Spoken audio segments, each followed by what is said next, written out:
നാട്ടുകലാകാര union CATU ജില്ലാ സമ്മേളനം പാലക്കാട് താരേക്കാട് നടത്തി. സമ്മേളനത്തിന്റെ ഭാഗമായി നിരവധി പരിപാടികൾ നടന്നു.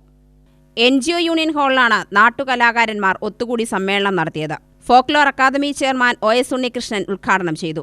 കലാകാരന്മാരെ സംരക്ഷിക്കേണ്ട ബാധ്യത സർക്കാരിനുണ്ടെന്ന് OS ഉണ്ണികൃഷ്ണൻ പറഞ്ഞു.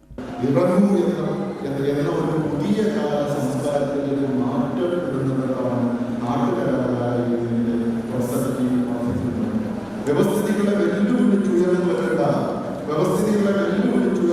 വലിയൊരു സംസ്കാരത്തെ പുതിയ ഭാവത്തിൽ ഇല്ലാതെയാക്കുവാൻ ശ്രമിക്കുന്നിടത്ത് ഉണർന്നു പ്രവർത്തിക്കുവാനുള്ള ജാഗ്രത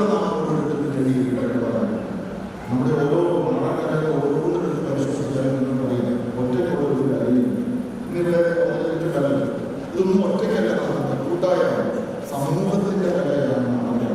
ഒറ്റയ്ക്ക് നടത്തുന്ന ഒരു ക്ലാസിക്കൽ കല ധാരാളം ഒറ്റയ്ക്ക് അവതരിപ്പിക്കുന്നു. പക്ഷേ നാടകകലകൾ അങ്ങനെയല്ല, നാട്ടറിവുകൾ അങ്ങനെയല്ല. അത് സമൂഹത്തിന്റെ അറിവാണ്, സമൂഹത്തിന്റെ കലയാണ്, സമൂഹത്തിന്റെ ഐക്യത്തിന്റെ കലയാണ്, സാമൂഹിക സമരസതയുടെ കലയാണ്, സമൂഹത്തിന്റെ സമന്വയത്തിന്റെ കലയാണ്, സാമൂഹിക വൈവിധ്യത്തിൽ ഏകത്വം രൂപപ്പെടുത്തുന്നതിനുള്ള അടയാളമാണ്. സാമൂഹിക വൈവിധ്യത്തിൽ ഏകത്വം രൂപപ്പെടുത്തുന്നതിനുള്ള പ്രേരണ ഉയർത്തിയെടുക്കുക, പ്രേരണ അന്വേഷിക്കുക നമ്മുടെ ഈ കൂട്ടായ്മയ്ക്ക് കഴിയണം. അങ്ങനെ കഴിയുമെങ്കിൽ മാത്രമേ നാട്ടുകലാകാര യൂണിയൻ മറ്റ് ഇതര സംഘടനകളിൽ നിന്ന് വ്യത്യസ്തമായി നമുക്ക് ചിന്തിക്കുന്നു, പ്രവർത്തിക്കുന്നു പറയുന്നു.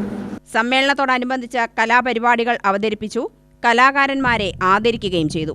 Union president K. ചന്ദ്രൻ അധ്യക്ഷനായി. CATU സംസ്ഥാന കമ്മിറ്റി അംഗം TK Naushad, K. Santhosh Kumar, MR Mahesh Kumar, TK Achuthan, R. Mohanan എന്നിവർ പ്രസംഗിച്ചു. UTV news, Palakkad.